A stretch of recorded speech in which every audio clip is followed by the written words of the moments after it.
Capítulo 39 O inverno está chegando. Roland estava de pé na muralha da cidade, voltado para o norte. No mês passado, ele repetidamente checou o castelo, a mina e as muralhas da cidade em uma espécie de loop de 3 pontos. Ele verificou todos os detalhes possíveis para que ele não perdesse nada. A milícia tornou-se muito hábil em manusear suas armas. Devido aos exercícios repetitivos de Carter, eles foram incapazes de estabilizar o pique até que o capitão da milícia deu a ordem para cortar com suas lanças. De pé atrás da milícia estava o esquadrão de caçadores. Todos os caçadores que permaneceram na fronteira e eram bons com arco ou besta foram incorporados a este pelotão. Esses caçadores experientes eram a espinha dorsal para matar as bestas demoníacas. A apenas 12 metros de distância de bestas demoníacas na muralha da cidade, era quase impossível que eles sentissem falta do alvo. A última linha de defesa era Iron Axé, Carter e 2 caçadores da equipe de elite que estavam sob o Iron Axé. As peças fabricadas pelos ferreiros foram suficientes para deixar Ana soldar 4 flintlocks. Eles só atirariam nos flintlocks quando uma espécie mista atacasse ou os caçadores com bestas não conseguissem penetrar na pele das bestas demoníacas. Sua localização na parede não estava definida, então os 4 tiveram que patrulhar toda a linha de defesa de 200 metros. Se houvesse necessidade deles em qualquer lugar, eles apareceriam. Quanto aos explosivos, eles foram mantidos sob forte proteção ao lado da parede do armazém. Para manter todos seguros, a pólvora era armazenada em seus 3 componentes, e só seria montada na muralha da cidade quando necessário. Afinal, se o pó detonasse na hora errada, o dano auto-infligido seria ainda maior do que o esperado. O dano das bestas demoníacas. Os dentes das bestas demoníacas podem esmagar o cimento, mas se os explosivos explodirem, toda a parede será destruída.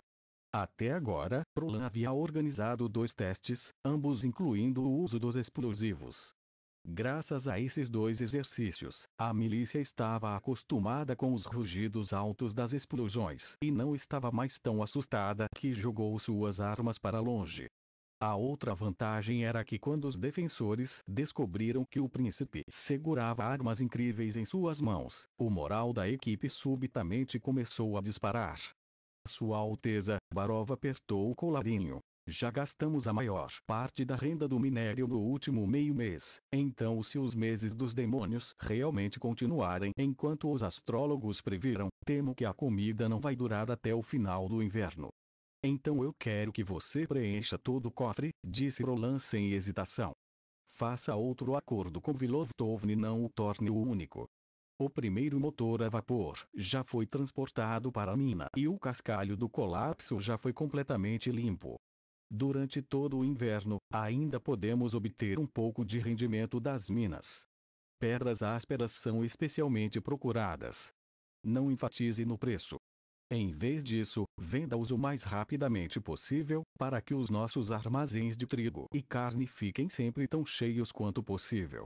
Barov assentiu. Eu darei as ordens imediatamente, Alteza. Somente, vendo o olhar hesitante no rosto de seu assistente-chefe, Roland certamente entendeu o que queria dizer. Não se preocupe, eu já organizei um barco.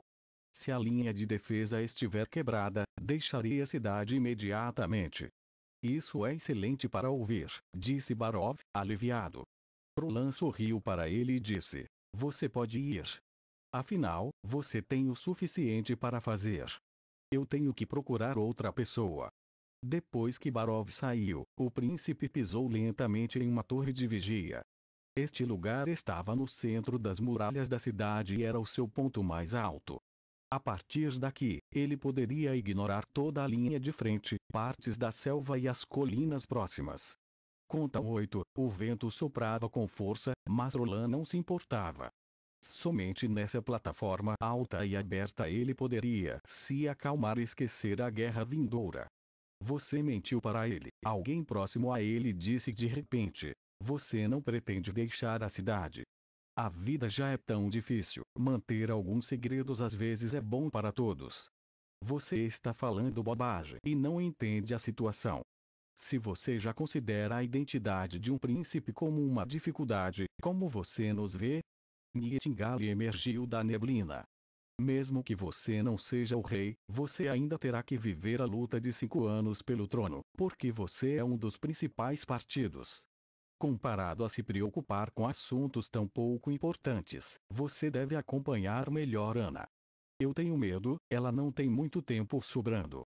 Por um momento Roland se calou, não acho que ela vai morrer durante os meses dos demônios. Por quê? Ela disse que não vai perder a mordida do diabo. Ele fez uma pausa por um segundo, e eu acredito nela. Você realmente acredita no que uma bruxa diz? Nightingale balançou a cabeça, mas nós somos amaldiçoados pelo diabo. Você está.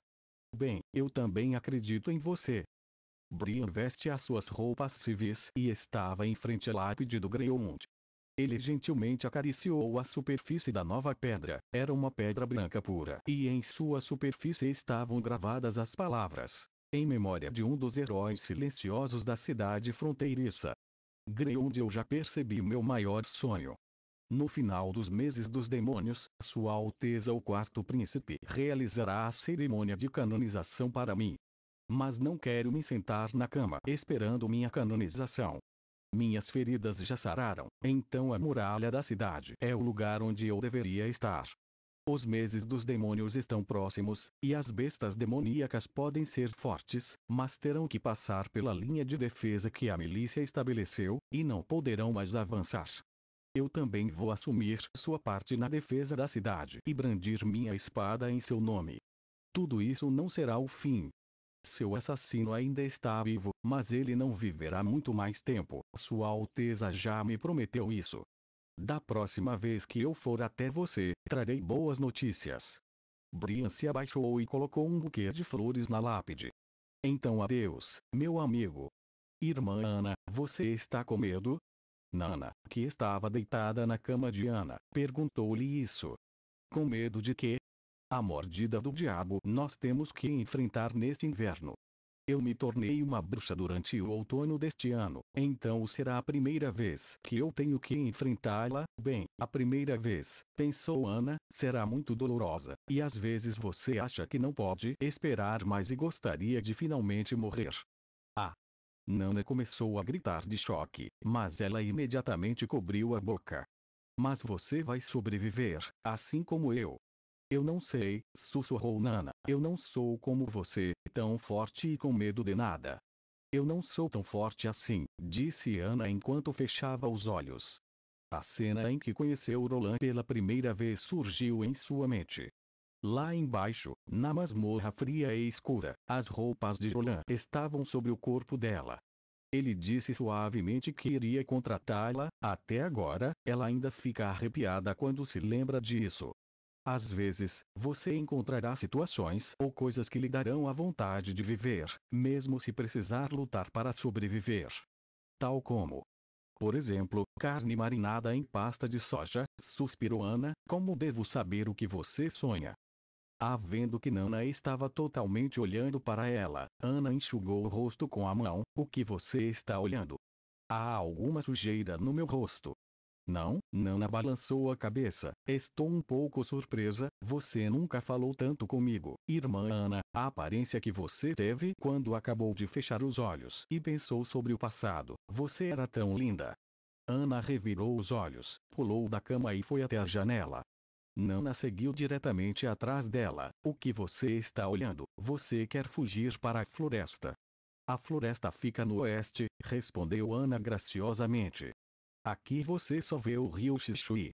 Irmã Ana, olhe. A garotinha apontou para o céu. Ana ficou surpresa, depois abriu a janela. Uma onda de vento misturada com flocos de neve entrou na sala. Ela estendeu a mão, pegando a neve cintilante como uma flor. Ela podia sentir um calafrio vindo de seus dedos. Está nevando. Depois de um longo silêncio, Nightingale abriu a boca e começou a falar mais uma vez. Você realmente não mentiu. É claro, Roland riu. Eu tinha muito pouca razão para mentir. Nightingale não disse nada. Ela apenas inclinou a cabeça, e um olhar desconhecido surgiu em seus olhos.